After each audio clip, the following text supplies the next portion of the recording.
We have two options when we feel like life is not going our way, when we feel stuck in something that we don't feel is fulfilling our purpose. Number one is to change our situation, and number two is to change our perspective, to change the way we see our situation. Welcome to Path to Peace with Todd Perlmutter. I'm your host, Todd Perlmutter. Our world is a projection of our collective consciousness. The more peace we bring into our lives, the more peace we bring into this world. So let the transformation begin. Most of us have options, even if we're not aware of it. Nearly all of us are actually able to change our circumstances. Unless we are in prison, we have the option to change our location, our city, our job. If the financial resources are there, it may be easier to do this. But even if at the moment those financial resources aren't there, we have the option to work towards that future where we can finally make that change. Oftentimes, the biggest reason we don't make that change is fear. Fear of the unknown, fear of leaving what is perceived as safe, leaving a known and familiar hell over the unknown, the uncertain, and the risky. And so the first thing we have to do is to look at and understand the fear that is beneath the surface.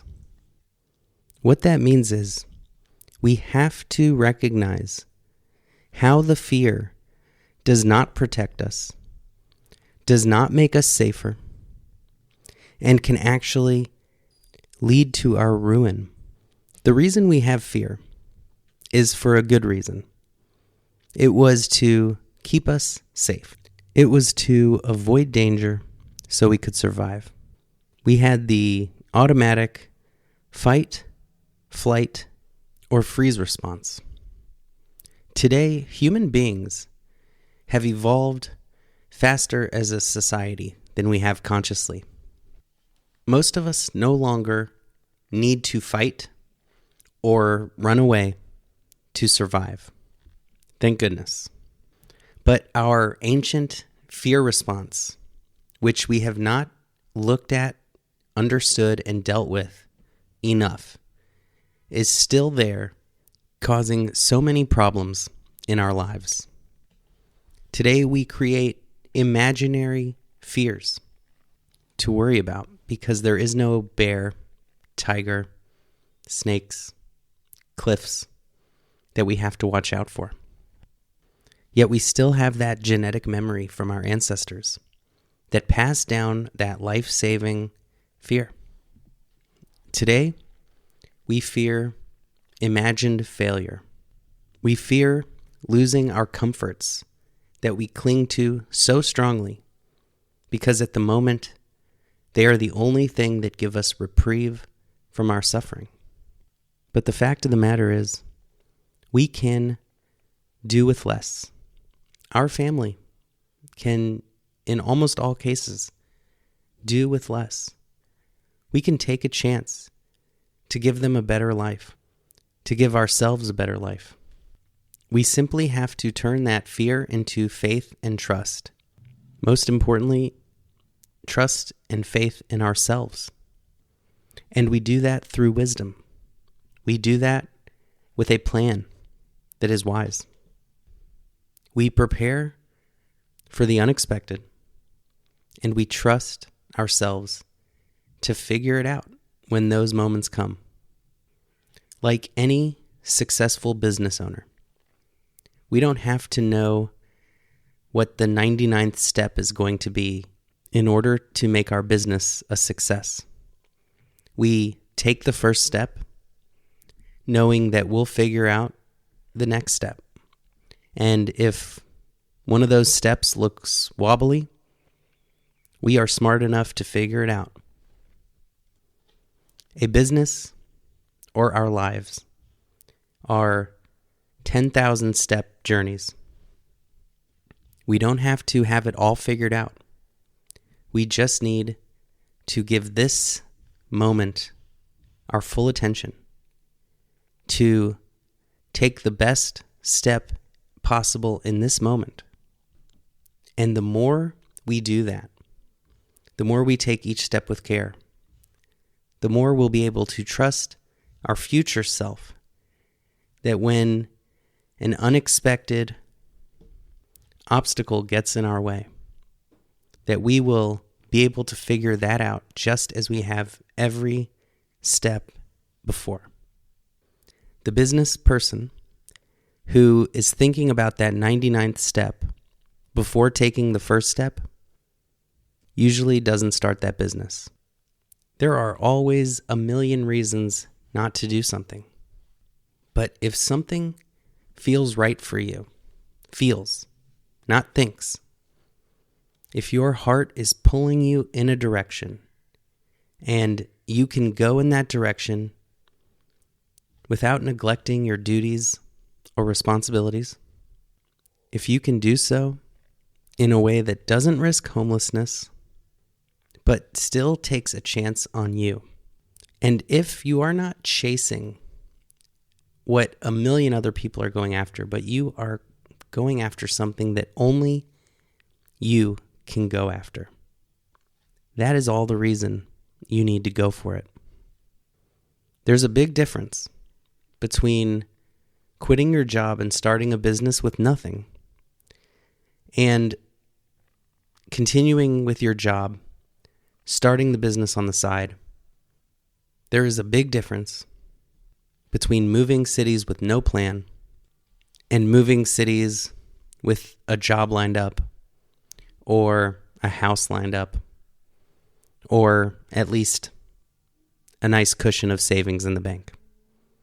One is done impulsively without too much mindfulness, and the other is done with forethought and wisdom. Just as fear can prevent us from making a change in our lives, fear can also be the reason we want to make a change that doesn't suit us. So we have to examine our fear from all sides. Are we trying to escape a life of work and dignity for a life that we want to be lazy for? Are we trying to avoid our responsibilities?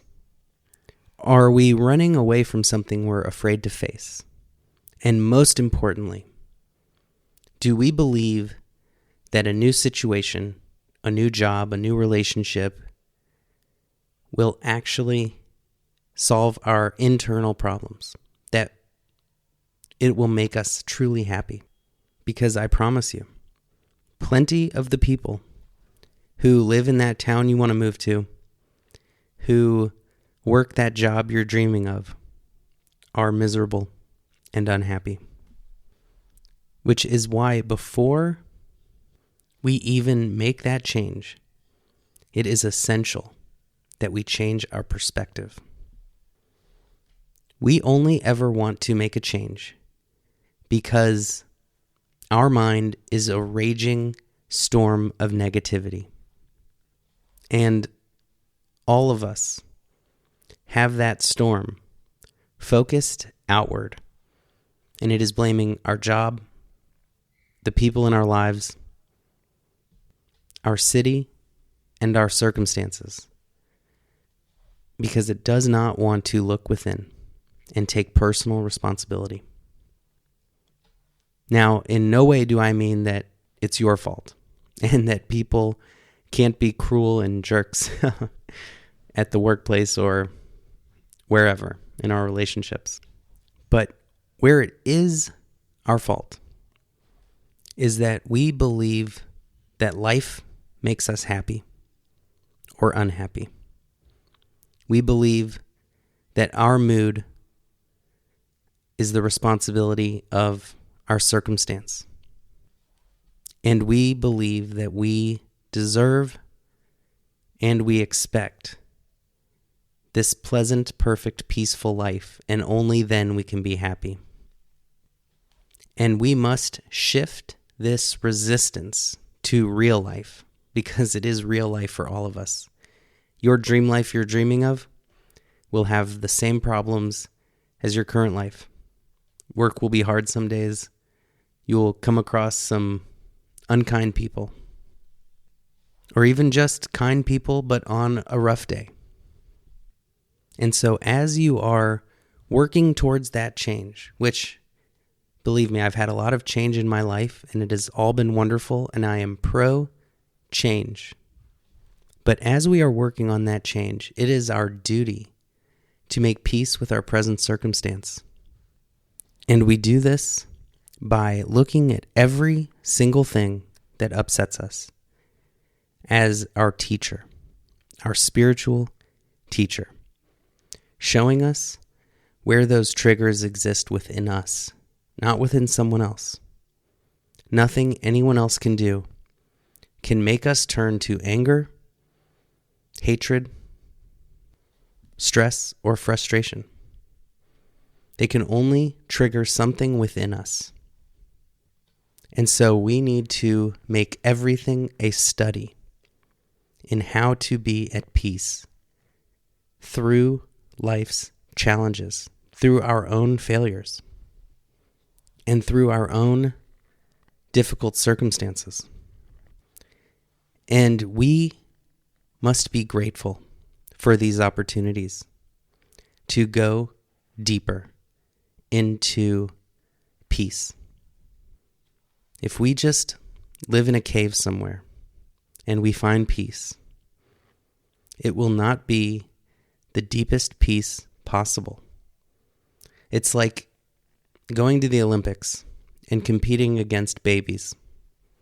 We may win, but we will not be that good.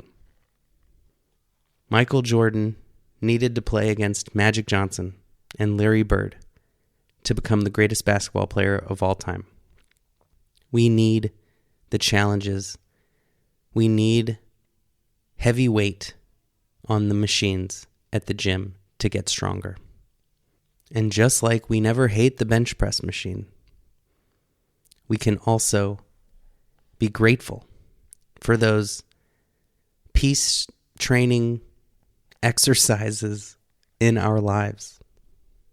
And we must be, because otherwise we resist reality. We hate the universe as it is. We ask, why me? Instead of thanking God and the universe that it was me. Imagine living life like that. Being grateful for every setback, treating them like a blessing because they contain a valuable lesson. And they are blessings. Every unkind word spoken to us is that opportunity to evolve. Trying to run away is the easy way out, and it is not the path to growth. Sometimes we do need a rest from those challenges, like an athlete needs to let their muscles rest so they can grow and recover. But they don't quit. The greats never give up. And so if you want that incredible, deep peace and joy and eternal bliss, neither can you. Ever since I was a young kid, I struggled with weight.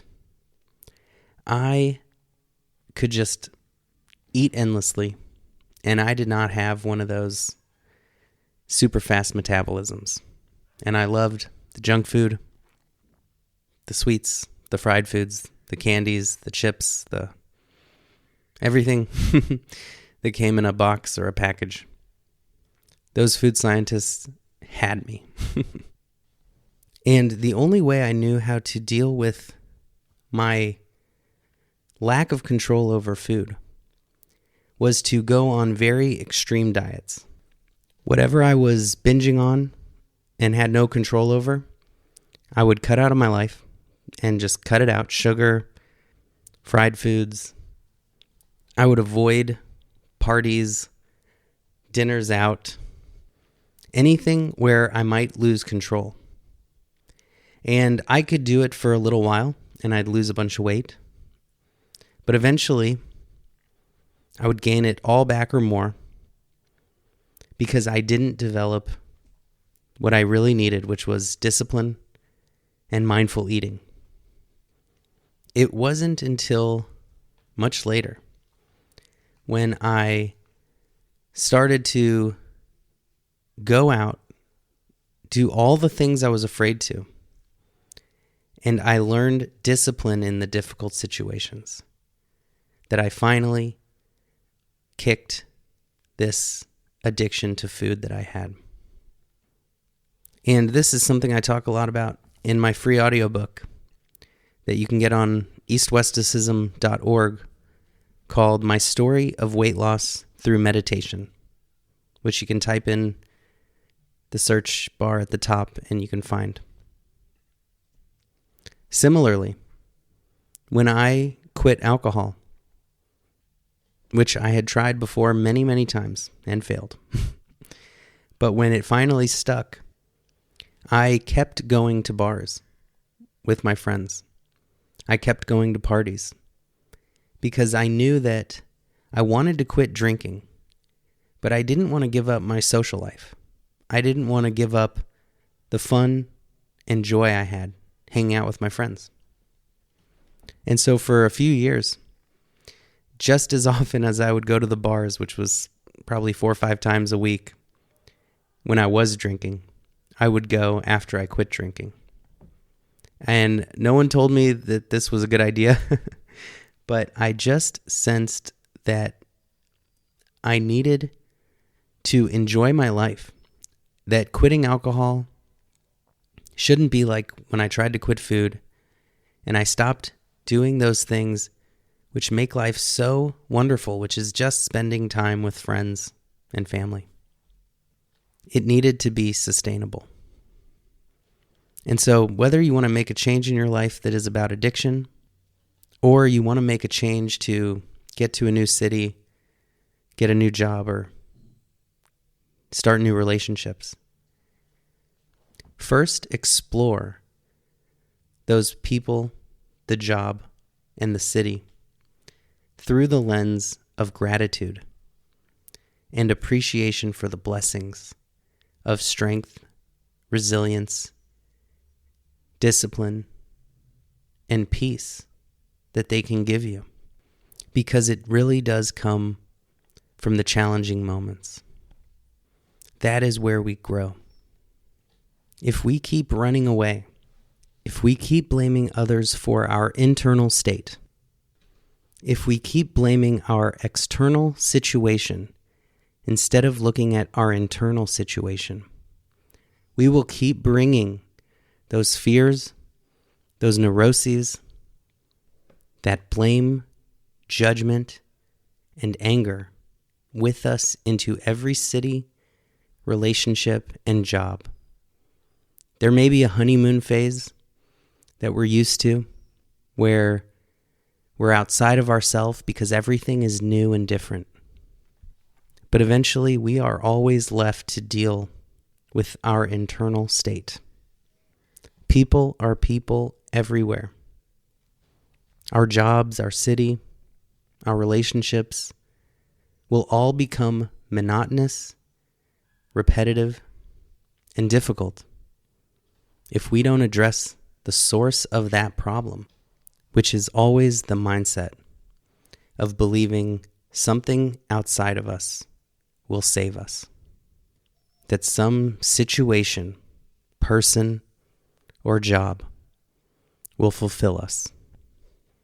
But this is the fact of the matter. Everything you seek in life will bring regret and disappointment. If you seek wealth and don't get it, you will suffer. If you seek wealth and get it, at the end of your life, you will wish you had enjoyed your life more. Don't seek anything. Seek happiness and presence.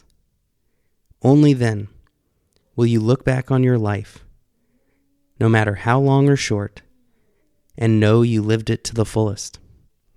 If you know joy, you will not fear death. If you are present for the moments you have, there is no regret.